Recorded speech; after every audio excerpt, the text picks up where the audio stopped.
I thought it was love. Until the beating started now. I actually lost my job. I had to go to work up blue eye. Are you serious? And I had to lie to my mom and say, no, injury on duty. And she kept on telling me, this guy's going to kill you. Get out. I still stayed. I was in that relationship for 11 years. For 11 years. Hello, everyone, and welcome to another exciting episode of the Begin Again podcast, where we discuss everything starting afresh. So in studio with me, I'm super excited because I have a gorgeous lady. Her name is Ziyanda Mnisi, and she will be telling us about her journey of recovery from drug addiction. Ziyanda. Hi. Lisa. Hi. Hi. How are you? I'm well, thanks. And how are you? I'm good. So before we get into the drug addiction, tell us about how you grew up and what your childhood was like. Okay. I grew up in a Christian home. Okay. Both my parents are pastors. Okay. Yes. So I'm a PK. It wasn't easy because, I couldn't be a child because of society, actually. Okay. So they expected a lot from us that we can't be like other children in the community. I don't think my parents knew this, but then we felt it as children. Okay. Yeah. So, but my parents were in and out of the country. They would leave us with caretakers, let me say, Okay. childminders and stuff, which didn't treat us well. Okay. Yeah, they didn't treat us well at all. We'd also live with family. And then when my grand passed away, that's when 2004. That's when I had the worst treatment growing up. Really? Yes, it got quite bad from people. Okay. So, yeah, but otherwise I went to good schools. Okay. Yeah. And then when my parents were around, it was the best time for us, because you'd miss them so much. They were just trying to make ends meet for us. Yes. Yeah. And then, yeah, otherwise it was okay. Okay. So interesting that you mentioned that you are a PK. Yes. And so how did, obviously you know the word of God. Essentially you know what's right and what's wrong. Mm. So explain to me how you got into the drugs. How did that start? It started from high school, actually, because the first drug I took was weed. Okay. I used to eat it, smoke it, yeah. What grade were you in? I was in grade 10. Okay. I was in grade 10 when I was first introduced to it. From school friends and stuff. So I'd say give peer pressure, but I had choices to make as well. Yeah. So I fell into that. And then it was also the alcohol, bunking school to go and drink, going to parties. Oh gosh. Yes. And then I became a rebellious teenager. My mom was kind of strict. Mm-hmm. So I wasn't allowed to go to parties and things like that. So I would sneak out, go drinking, then put a pillow in my bed. I think they won't see it. Okay. Things like that, Yeah, but it was alcohol and the greens that I first started with. Okay. And then it progressed because I didn't like the feeling of being drunk. Okay, so you didn't like the feeling of being drunk? No, because I'd get drunk. Okay. I would get drunk. Okay. So I also couldn't, waking up the next day not knowing what went down. The previous day? Yes. Okay. So I didn't like that. And I also like oteka and things like that. You're teka-taking. I didn't like that. I don't like being alert and sharp and seeing what's happening around me. Yeah. Because there was a time when Nikipila. Okay. So I didn't trust the people that I was chilling with, but I was chilling with them anyway. Okay. Yeah. So I just wanted to be alert because I knew how they treat women and what they do to women. Okay. Things like that. So I didn't want to be one of those. Okay. Yeah. Okay. So then while partying, I see, I'm with people and they're not getting drunk. Okay. What's going on? We're drinking the same things and then they're not getting drunk, but I am. You are. Okay. And they're like, it's this. My first drug, hardcore drug that I took was cocaine. Where were you? Were you in a club? I was in a club. Okay. With friends still. Friends. friends. Using buddies, let me just put it that. Using buddies. Yeah, we'd only go out. We'd only hang out if we're drinking or smoking weed. Okay. So I won't say they're my friends. Okay. Yeah. So I never knew. I've only seen cocaine in movies and things like that. So it was How like- old were you then? I was 19. Okay. I was 19. Yeah, and then I took coke. Okay, I wasn't hooked then until I saw it. And like the time we'd party is when I take this thing. Okay. No, I don't know where to buy it. I wasn't hooked then. It just made me sober. Yeah. You know. So then I was introduced to cats. This time I'm in the hood with my friends. With your people, but With the my gangsters. people. Hey, like when I was in no side in Torirang. That time there are guns here. They were okay. Oh, okay. Okay. So that's how you got into it. That's how I got into it. Like Yo. hooked, yes. And then this one was affordable. I could buy it myself. I knew this name and the dealer. Mm-hmm. Yes. So now I started hanging around with the dealers. Yo. So so it started with the weed, then it went to cocaine, and then cat. Yes. Okay. And I smoked cat for years. And How years. old were you when you started cat? Still 19. It was Still the same 19. as the coke. Yeah. Okay. Then I smoked cat for, let me see, 19, 20, 21, 22, 23. Oh, okay. When I was 23, I stopped smoking. Okay. Yeah, I started working, but it was a retail job. I started working. I think I stopped for like a year and a half, 2 years on my own. And then I was in this relationship, an abusive relationship. Ish. You know, baby daddy was very abusive. Yeah, there was a point where Anshapa and I cracked the one wrist, broke the hand. Yeah. So that's the kind of relationship it was. And then I remember that day is the day I wanted to smoke. Because I knew the feeling. I just wanted to be numb because I'm in pain. You know? Yo. That time he's drunk. Okay. So- Was he also doing drugs? No. He only smoked. He okay. smoked weed. Oh, okay. And I got away with smoking without him knowing for years. For years. Yo. For years. That's how ignorant he was in my life. Like, to my life. And that's not that. I don't think he really cared. So, yeah. I relapsed. And I started smoking. And shortly after that is when I was introduced to crystal meth. Crystal meth was the death of me. So tell me about the feeling you had. I want to understand like the stages. Ne? So you said when you did cocaine, didn't really, you still felt like yourself, it was still normal? Or did you have like a sense of, because I don't know, like in the movies, I feel like I don't know if they exaggerated or if it's accurate the way they describe it when someone takes drugs. Like it's almost like a person is like energized times 10 No, you are. when they take cocaine. So was that the same effect? You know what it was like? Why I never got hooked, ne? Was because I think the reason is because I was so drunk. Okay. So I believe if I had taken it sober, and then then I'd feel the effect of it like in my body for real. But the thing is, I wouldn't sleep for like 2 days after taking it, even though I was drunk. I'd be up. I wouldn't understand what's going on with me. Yo, really? Okay, so that's cocaine. That's cocaine. And then cat. Cat, nekonitia, kisanwa, anything. So it would give me energy. You'd find me doing the laundry. So I'd be doing laundry and things like that. And then they'd be like, Because they know you. Okay. what's going on with this girl? Yeah. No.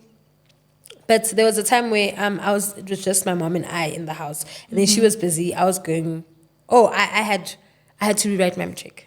Okay. See, so I was going to school, and then like Mama was busy all the time. We had a spaza shop. She was running a spaza shop. My dad was in the UK. Okay.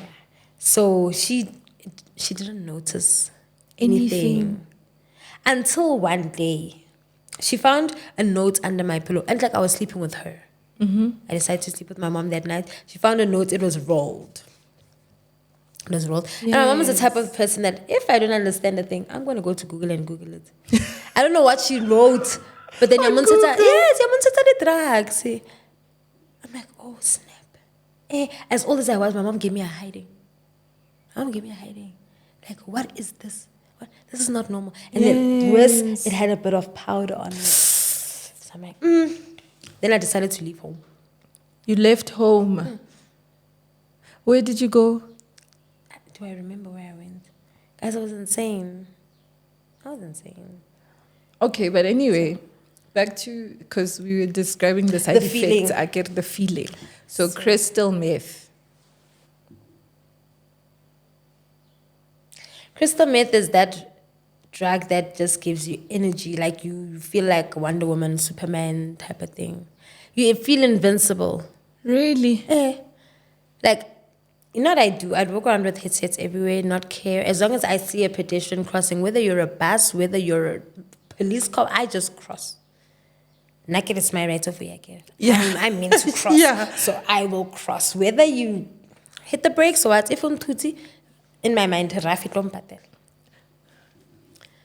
Crystal meth. Yo. Crystal meth, it made me forget that I have children. I have two beautiful boys, handsome boys. It made me neglect myself, my children. I could go days without bathing. And just because Kerata makeup and lashes and stuff, just put on makeup and then think that the world will not notice that I'm that on you drugs, haven't. I haven't bathed, change my clothes. Next time I do that, no, this is dirty. I'm not gonna wash it. I'm gonna throw it away. Yeah. Crystal meth, like, okay. I didn't like taking meth when I'm angry. Okay, because then it would elevate Yes, the anger. Oh, okay. So I gave one okay, this is what it does to me. When I'm happy, then I'm ecstatic. Yeah. Then when I'm angry, it's a very dangerous drug. Okay. Very, very dangerous drug. It also would make you like wipe the walls, want to wipe the ceiling, spring clean the house, but you will never finish.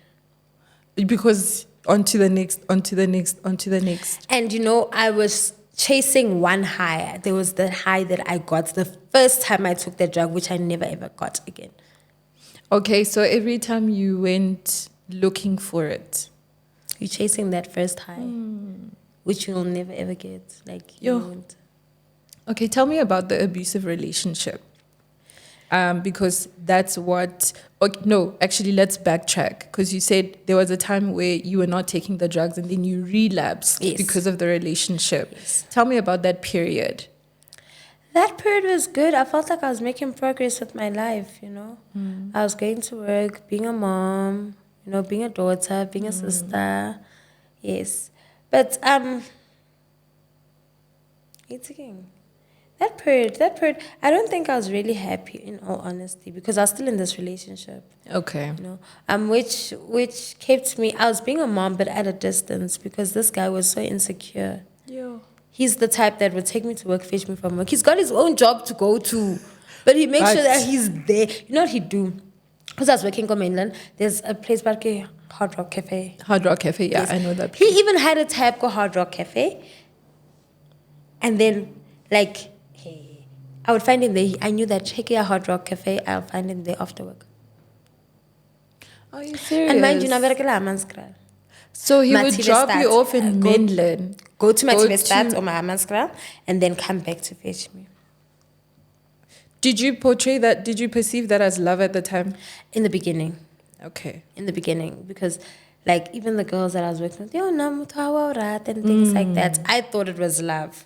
Until the beating started now. I actually lost my job. I had to go to work up blue eye. Are you serious? And I had to lie to my mom and say, no, injury on duty. She's like, why aren't they paying you? Why aren't they paying you? Like, no, they will. Making up excuses. I had to make my manager lie to my mother. To protect him. To protect him. Yo. And she kept on telling me, this guy's going to kill you. Get out. So I believe, and I still stayed. I was in that relationship for 11 years. For 11 years? For 11 years, girl. I stayed because he's a narcissist. Okay. So the abuse emotionally, I felt worthless. He made me believe that no other man will want to be with me. After 2 children, after not being a nothing, basically. That's how I felt about myself. Ish. I felt worthless. I felt like I'm not worthy. I felt like I'm not beautiful. I hated this color of my skin. Like Because that's how he made you feel. Yo. I had lost so much weight because of stress. Like, He would say that too. yes. You know this guy, like things are coming back to me now. Like, you know this guy, we in the house with a toddler. Not even a toddler. Christian was still a couple of months, man. He was still crawling. Christian natloka diapers and stuff. Then because we having an argument, he would refuse to buy for the child. He wouldn't buy food. He went to Tanzania, Neka, Morocco, and made sure there's nothing in the fridge. And he knew very well that I wouldn't go home. He knew very well I wouldn't go home. You know, being a rebellious teen, and then like, you know, the relationship had changed between us and stuff. So I just didn't want to go home. I wanted to make it and then make them be proud of me and then go home, get a sharp. That was the aim. And they say that's our child. You see, Yes, I just wanted them to be proud of me. And it never came to that because he made sure that I don't succeed at anything that I do. You know? Yeah, so that period in my life was okay, but it wasn't okay. That's why I felt like I used for so long because I was in that relationship. Though, like I mentioned before, that he didn't notice I was using. Even when the drug changed, I felt like, oh my gosh, crystal meth is just what I need in this relationship. Because they hang sharper. I become numb. I just chill now. I chill until he's done. And then sharp goes. What was like the worst kind of like abusive situation? Like, I know he beat you, but was the wrist and the hand thing like the worst he'd ever done? The beatings were better than what he'd say, how he'd treat me, how he treats the boys. I could take that. Okay. You know, I've developed like elephant skin. I could take the beatings. But what scarred me for many years is manzwa high, emotionally. Like, it played on my mind, you know. Like I believed all of the things that he was saying to me. I believed them. I became them. For some time. Like I would not dress up anymore. I would not do my face anymore. You know. Like, yeah, penta, making yourself a clown. No, but what's wrong with him? When I'm trying to look beautiful and feel attractive, those are the things he would say to me. Like, sure. Like, hey, like, you know? And the thing of not buying food, like, my mom had to bring us food. And he's the first one to go and cook that. Oh, so when your mom brings the food, he's the first one to... But also, he prioritized buying alcohol than food. Oh, okay. Then he had his own issues, but which I'm not going to entertain. Yeah. Okay, so yeah, it makes sense why you relapsed while you were in that relationship. Yeah. So, okay, so you relapse. How are you feeling at that point in time? Like, take us through after the whole injury with your arm, and what did you do, like, after that situation? You called the dealer or, like... I called the dealer. I was in excruciating pain. I didn't understand what had just happened. Because he hit me and left, you know. And because we're staying at his father's house, we had back rooms, which where we used to stay. And then we had access to the house as well. You know? So I ran to the house. I locked myself in there. And I kind of dozed off. But when I woke up, I was in so much pain. Not understanding what is this pain? Like, why is it so sore? Yes. I looked at myself. I could barely move. Ne? And then, seeing that, I went outside. Okay, this hand is better than the other. Let me go to this guy quick.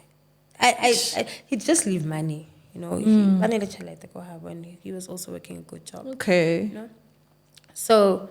It was before him not buying food, because when he was not buying food, he'd make sure he leaves nothing. Nothing. Yeah. So I went to the deal. He didn't stay far. Yeah, so I went there. I got my stuff. And then, like, this cat wasn't just doing it for me. And then that's when I was introduced to the meth. Okay. So Meth did you just- tell the dealer, Hore, And give this me thing is something weak. strong? He's like, no, okay, mix these two because this one is really strong. Mix the two. Then I felt like, oh, okay, better. The next time I went back, I'm like, I don't want that powder anymore. I want these bottles. It's like, yeah. What is it's bottles? It looks like glass. It looks like crushed glass. You actually melt it. I actually took it. I took it on foil the first time, right? And I landed in hospital. Guys, no. I'm like, wait.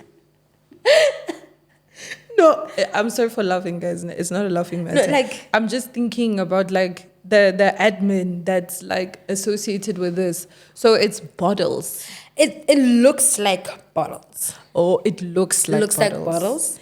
Because you know Crushed what? bottles. I want us to go through this in case someone is living with someone that's doing this, so that Okay. they can identify, Identify. this looks like what we were talking about, you know? So it looks like bottles. It looks like bottles. Okay. Okay, so because I was used to snorting drugs, I was not used to, hey, that one is a whole admin. Okay. You need to get a pipe for it. Or it's when they steal light bulbs. Oh, You see these light bulbs, okay. they make what they call a J pipe. Clean it out, take out the white powdery stuff. I want to get mad. Clean it out. Matsapa makana. Matapa. Ne? And then you light it. Okay. Then you inhale the smoke vapor. Yes.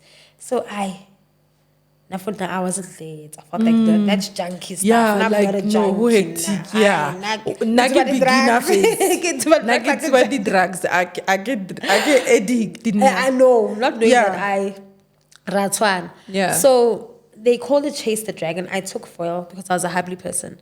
I took foil, and then you put it on the foil, then you light it, then you inhale just like You would happily. yes. Okay. Just the because there'll be what do you call this thing? George is running away from me. It's quite such a Bona re tlhalosetse ngwana mma. Re tlhalosetse ka sa bo rena. Mushi ya teng. Mushi, yeah. Mushi. Ne? O inhale mushi wa teng, and then like you just feel like let it Really? simanyana, and then you've got energy galore. You know, like I'm just numbed out emotionally, physically. I don't feel nothing. Like I forget all of that. Just like motho o tlhapelwang, Yeah. ba lebala mathata a bona when they're drunk, but the moment you sober up, everything just comes back. Yo. So that's what happened with my relapse, and then I got hooked to crystal meth. I got hooked. So after taking the crystal meth, ne, did you leave that relationship, or you were still with the guy? So I you felt were like- taking crystal meth while you were with him, Yes. to numb the pain of what he would do to you. Okay, that makes sense. Tell me about being a mother whilst you were on crystal meth.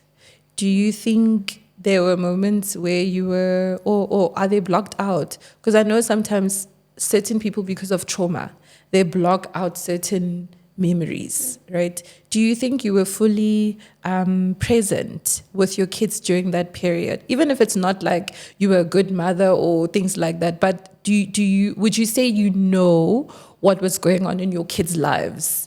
Were you aware of like, okay, wirala something go skolong, okay, I need to be there to cheer for my child, or stuff like that? No, I was not. At that point, Napila Pilaki Huriste, my last born, Okay. who's 6 now, he lived with me. The firstborn, the moment Mama realized that I'm using, that my using was that bad. Unzilena. I actually left him at home. Oh, okay. I left him at home. Okay. Yeah, since Koreka Meleke, by the way.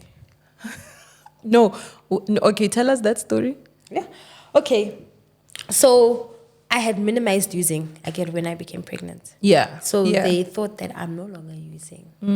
Until I wanna the spanky with powder and like, you're not gonna breastfeed this child.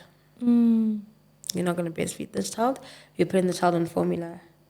So, okay, I agreed. Although I was angry because I was delusional, man. How could I be How using can well? you breastfeed? Yes. So I went to the shop. Unrumile Ziyanda, go and buy the child milk. How old is the child? He's like 9 months at that time. Maybe like I 9 months. 6 months or so. 6 months. Okay. Ziyanda goes to the shop, meets up with friends. No, I meet up with friends. That time, they hadn't seen me in a while. I haven't been out in a while. I get it, you were pregnant now. Yes. So, like, I'm looking nice and stuff. And they're like, hey, let's go. We're going to the park. I'm like, no, I need to go buy my son milk. Yes. I know we'll go. 1 hour, 2 hours, 3 hours. Then the drugs come. Yo. I party. I'm not going anyway. Then, reality check. It's like 8 o'clock. Utswile nako mang? Yo, come at 3 in the afternoon. 8 o'clock. I'm like, oh my gosh, milk. And they're like, no, let's go to Sunnyside. The shop right there closes at 10. So we go there. Okay, we get the milk. Good. Now I'm relaxed. Okay, at least I have There's milk. But I forgot that child needs milk. Yes. That child needs milk. So I convinced this guy, we go and drop the milk. How's your mom at that time? I didn't go in. I dropped the milk at the door and I went out. I knocked high 1, high 2. I'm like, okay, they're not opening for me. I just didn't want to be there, actually. Yo. I dropped the milk and I sent a text, hey, the milk is at the door. Reverse psychology, seeing that you're not opening for me. Oh. I didn't even knock hard enough. Yeah, it's your fault that I Yeah. didn't bring the milk. Because you're not opening the Yes. door. So in case you want the milk is at the gate. Yeah, so I even got in the gate. Bruh. I nyonyobad and put the milk by the door. Knocked on the door. I didn't even knock hard. Because I'm looking at those ones that are outside. At You least have to join them. No, they must see me knock. Just, You tried, yeah. limpo naked. I knocked. They didn't open. So I'll come back tomorrow. Like, oh, okay, let's go. Tomorrow came, the next day became the next day, until I found myself living at a trap house. Yo. Yeah. And then I actually met this guy, baby daddy. He's the father of my second child. Yeah, yeah. So, like, we just clicked. You and him. Yeah. We just clicked. That time he knew I'm using cat. Oh, okay. Okay. But then I started hiding myself. Then he thought that I'm not using. Second, he was very ignorant. Because he didn't notice the behavior change. Yo. Okay, before we run out of time, tell me about the day you got your reality check. Girl, I was living at the hostel. Which hostel? Like what safe house or No. Abandoned. The abandoned hostels. an People abandoned hostel? yeah. But people live there. You know, it's not proper. It's not well kept. No. There's no electricity. There's no security. No security. Whoever wants to live there can live there. Mamelodi. And No. it's not safe at all. I've seen things. Tell I've us seen what you things saw like- there. You know, you use with someone and then they just don't wake up. Yo. Or now I fall asleep and then this person, you wake up with somebody here. That time you don't know the person. And you know things, bodies just disappear there. I'm just grateful that I'm alive. Yes. I'm grateful that I'm alive. Okay, and my reality check was that I was drugged. That's something that I don't smoke. I don't know what it was till today. At the safe house. Safe house. Yes, the safe house. Yeah. I was drugged and then I was gang raped. Yo.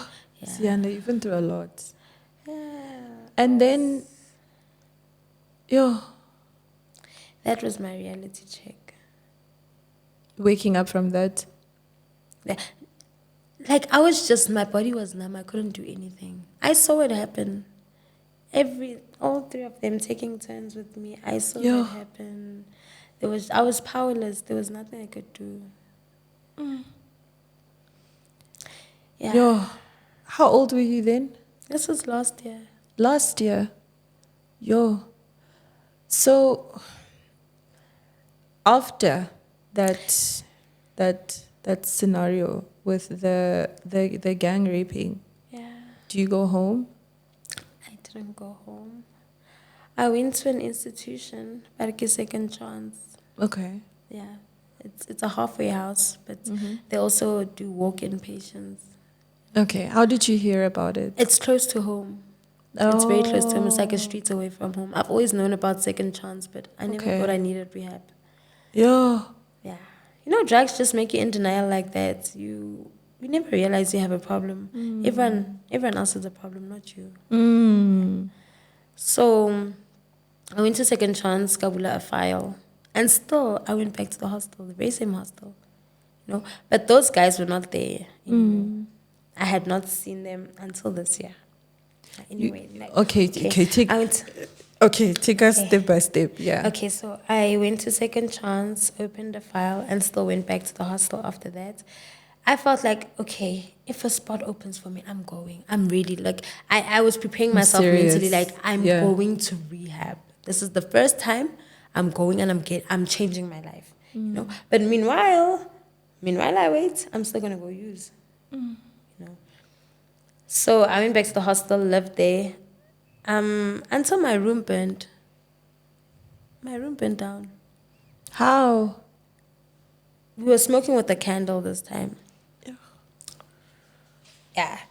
Thought the candle was out. Thank God I was at another person's room. We were chilling there. There was a friend of mine that was still in the room. So he was smoking with the candle. And then he thought he had put it out.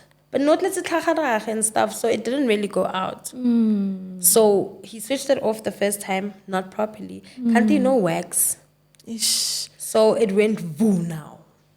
He had to get out. Another person broke his leg because he had to get out the window, and he's old. You know, it's the first time I've seen this in movies when people tie things together to get out. That was the first time, Kibon. It happened. And you know, because the parts go hostel are narrow, the fire brigade could not get in. Yeah. So we had to be using buckets. We called them, we're like, we see the smoke, but we can't get in. Now, what's this called? Land cruisers, of which don't have the hose. Yo. So we had to be getting water bucket. They were helping us though. And you know, the way it was so hot and it was windy. So if it's burning here, anything that's next to will catch fire. Yes. So that's what happened. Other people's rooms also burned, but not as bad as mine. Everything of mine was burned. And then 3 days later, I'll go to rehab. So it was just like a sign from, like, Ziyanda, you see you got raped. You went out, ne? You went out. And then, like, you have nowhere to go to. If this place has been down, I'm not thing. I think it was just God telling me that, Ziyanda, it's done with you here. Like, Manaka, I love you. And funny, you know, I've been to places. I've ran away from home multiple times. And my parents never, I don't think they looked for me. Ne? So in the hostel. Why do you think they allowed? Because essentially, do you think they just didn't know where you are? Or do you think it was just a case of, you know what, God will take care of her? Because I feel like the reason why I'm saying this, ne, I've been around like Bomamurudi and stuff, like in different churches and stuff. And I feel like their level of faith is different compared to the normal individual that's just being introduced to Christianity. So I feel like while some people might perceive that as they don't care, for them, it's just faith. You know what? I know God will bring her back. I'm not going to go and do anything. I'm just going to call her in prayer and she'll come back when she comes. So that's why I'm asking that question, Hore. Do you think it was just that thing of they really didn't care, or it was just that thing, Hore? No, God will deal with her where she is. No, I know my parents care. Yes. I know that they care. Then I thought they didn't care. I thought they didn't care. I could be like literally a streets away at a trap house, a streets away, and no one would notice that I'm there. Yeah. You know, but I know that they care. I know they care because out of all the places that I was, I never thought they'd find me go hostel. They found me. My mom would come bring food. Yo. And you know why? I see why mommy didn't come look for me. Or why maybe she knew where I was but didn't come in. Because I rejected her. No, she came. And I rejected her. I take the food. She's like, come home, my baby. I'm like, no, I'm good. I'm safe. This place is safe. And then she's looking around like, No, it's not. my baby, what's happening with my baby? You know? But now I see the support that I'm getting from my family. I know that they've always been there in spirit. I know that. You know, she tells me there were days where, like the day I got raped, she's like, Ziyanda, I couldn't sleep. Ish. I couldn't sleep. And funny, that's the day she started looking for me. Yo. She went to second chance not knowing that I've gone to second chance. Mm. Then, you know, all the social workers for second chance came looking for me as well. And the people that help them are the drug lords. Really? Those guys were not impressed with me because now, when I was in my active days, I'd only speak English. I'd only speak English, so they sometimes thought I was foreign. Like, what are you doing? I'd speak English and I'd always have, you see these pocket Bibles. I'm like, this is my weapon. This is my weapon. I'd go around with it everywhere. I use small Bibles everywhere. So they describe me English, go with the Bible. No, go this direction. English. You're going to find it. Just wait when my mom would look at me from a distance and be like, my baby's alive. Until she plucked up to say, I'm going to my baby. I'm taking her food. Making sure that at least jail. Yo. Okay, so take us. Hey, you mentioned so many things. So you went back to the safe house. Then it burned. Okay. Then what happened after that? I just started to camp next door now. Next door, the safe house? Who were you with there? A friend of mine, a dear friend, he's the one that actually accompanied me to Second Chance. Okay. I couldn't even dress myself at that moment. He dressed me. Yo. He dressed me. And he stayed with me. Yeah. He's actually the one that burnt the room down. What, do you think he helped you because of guilt? So No, the rape happened before. No, the rape happened before. Okay. So we were chilling on Naviano, and then it burned. I'm like, okay, no, but I'm not gonna be angry too much. At least he still has his place. Yeah. So I'm there. Yeah, so I stayed with him. Nah. But the funny thing is, I always had my documents on me. Really? Thank God they didn't. Yes, because I was now when it burned. Yeah. I had my documents on me because I was ready to go. So essentially, you did want to change. You did want, but I think it was just a matter of timing for you. Yes, it was like for me. I didn't want to. I always had this thing. That's why I didn't leave the abusive relationship. I always wanted to go home, get less sharp. So I wanted to go to rehab and just make them proud that I left the drugs. Come back, get less sharp. I didn't know what was going on through my mind. Were you the only child, or did you have siblings? I have siblings. Was there like a competition thing going on when you guys were growing up? I'd always be compared, be like, why aren't you like your sister? That thing. Not like her. I didn't even look like them. Yeah. I'm the only dark one. So I always felt different. I always felt like the black sheep. I always felt like the outcast. And I acted as such, even though I was not made to be that.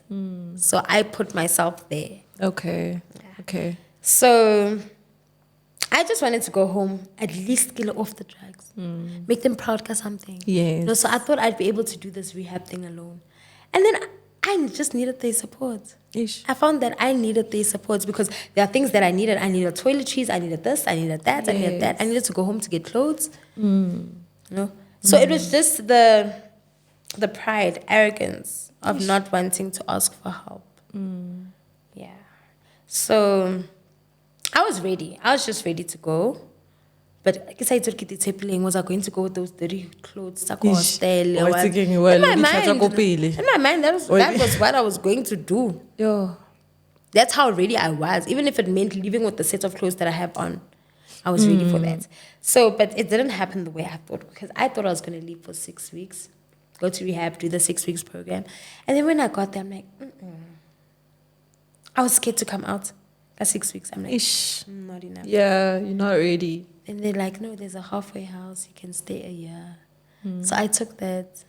Do you think that was a good choice for It was you? the best choice I've made in years. Yeah. Coming clean was the best choice that I've made in years. Like, best. So I don't regret it. It was tough. It was a challenge. I'd come home once a month. Yeah. You know, and then I'm exposed to all of that. Nothing has changed. It has just become worse. Going to the shops, I didn't even feel safe. I didn't trust myself yet. Because the last time I went to the shop and I didn't come back. Exactly. Yeah. So I stayed away from, we call them the triple P's: people, places, and playthings. People, Places and playthings. People, places, and playthings. Yes. Okay. So I still stay away from people, places, and playthings. You still do? Still do. Okay. I don't visit that unless I'm with second chance. Like the last time we went to the hospital, I did mention that I had not seen my perpetrators until this year. What happened when you saw them? In my heart, like my heart, I'm sure someone just saw it go. Ish. I'm like, and it was within a crowd because we're doing Gemoja, I'm fine without drugs campaign. The MEC was coming. And then I see him in the crowd, one of them though. The other two I still haven't seen. I see him in the crowd. I'm like, eyes locked. Ish. And then I turn to see, yes, there are cops here. Let me do something about it. When I go back, like I see that he's Gone. like he's still making his way out. Like, no, let me just leave it. Because having to relive that ordeal, the reason why I didn't go to the police is because I felt ashamed. I felt like I blamed myself after that. I think that's the crisis that took me to recovery. Yeah. Because I felt like if I was not smoking, if I was not in the hostels, if I would not be raped. So it's my fault. Yeah. I blamed myself a lot. Yeah, so I was hurt. I was hurt when I saw him. Also, what is he doing at a Gimoja, Maybe he campaign? wants help as well. I don't know. Okay. Because he's also a user. Oh, okay. He's also a user. Did he know that you knew him? Like when the incident was happening, was he fully aware that you could see him? Like, were you looking at them when that happened, or? Like, I can't remember what I was doing, but when I saw him, I recognized him. Then the thing is, I wasn't certain at first, but then When him your staring eyes back at me like that. Yeah. Like, it is you. That is you. And then when I looked around to see, okay, the nearest cop, okay, like I'm going to take his hand and we're going to go to that guy. He's gone. Yeah. I'm like, that was like the definitely him. confirmation. Yeah. Yo, Ziyanda. So the name of the podcast is called Begin Again. What I like to do with my guests is to give them a platform to encourage someone else, We don't know who might be watching. Maybe someone is scrolling through YouTube or Instagram and they are a user, and they feel like, what's Hoana, I want you to encourage someone, even if it's not someone on drugs, but just in general. Whatever it is that is in your spirit, my sis. Okay, what's on my spirit is that, it's never too late. It's never too late. And, drugs are not your friend. It may seem fun and nice at the time, but it's only going to end in one way. One of three ways: jails, institutions, or death. Please repeat that last part. It's either you're going to end up in jail, in institution, or death. Because they're khafis. You will do whatever you need to do to get the drugs, which will land you in jail most probably. Yeah. And if you use in abundance, you use too much, you will die. Now I told myself one thing is that if I were to pick up again, I will die. There are people that have relapsed for me. I've heard the stories. I don't need to. I don't need to do that. So if someone is on substance, I know the pain, I know the struggle. Seek help. Involve God. Because many times I realized that in my life was my God. No, or whoever it is that you serve. Yeah. Seek that. Have a relationship with your higher power. Let me call it Yeah. that. Because that's the one thing that you're missing. You'll never be able to fill yourself with things outside yourself. It starts within because it's an inside job. Yes. Once you have it all checked within, we'll never be perfect beings. Absolutely. But once you need that rude awakening, you just need to tap into whatever it is inside, fill that void, like love yourself. Because I realized I lacked love for myself, first of all. Ish. I lacked a lot of love for myself. Because if I had loved myself, I don't think I'd be using. If I'd loved myself enough, I wouldn't be using. Drugs are the enemy. When you use, you are not the only one that is being affected. Yeah. Your loved ones are also affected, and probably more than you are. It's not nice seeing a loved one deteriorate. Yeah. It's not nice. Yeah. You literally just want to go and be like, okay, you go look at the documents, get the funeral cover and things like that. Imagine. Because that's what it's like. That's what we put them through. Because anytime you could just put it through. It's not nice what we put them through. But stop being selfish. Yeah. Because I was a very selfish person. All that mattered was myself.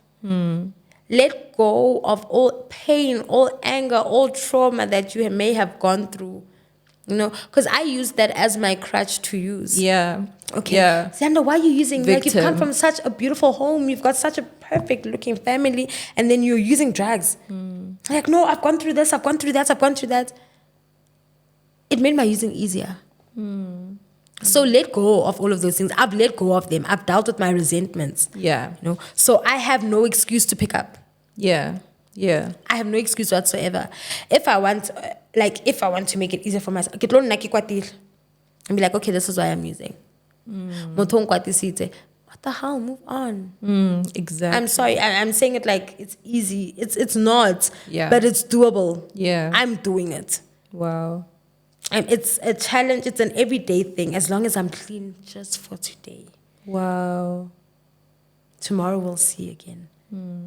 One day. Like, easy does it. Bit by Yeah. bit. Because I don't like to pressure myself anymore. I've done that in the past. Yes. And I'm here now. Starting all over again. Yes. Wow. Whew. Okay, guys. So we've come to the end of our episode. If you've watched up until this far, please go ahead and comment and subscribe to the channel. Ziyanda, just quickly, where can people get a hold of you if they want to reach out? Maybe they want you to come and speak somewhere, or maybe they want to help you with an initiative that you're busy working on. Tell us where they can get a hold of you. Is it safe to leave my number? You know what? No, don't leave your number. Just maybe email or something. I've got my email address is Or Ziyanda. social media handles. Okay. My TikTok is Ziyanda Mnisi 94. Okay. And then Facebook is Ziyanda Mnisi. And then I'm not an Insta person. I've been off social media because I was so insecure. So my email address is ziyanda94@gmail.com. Okay, perfect. Okay, that brings us to the end, guys. Thank you so much for watching. We'll see you guys in the next one. Bye.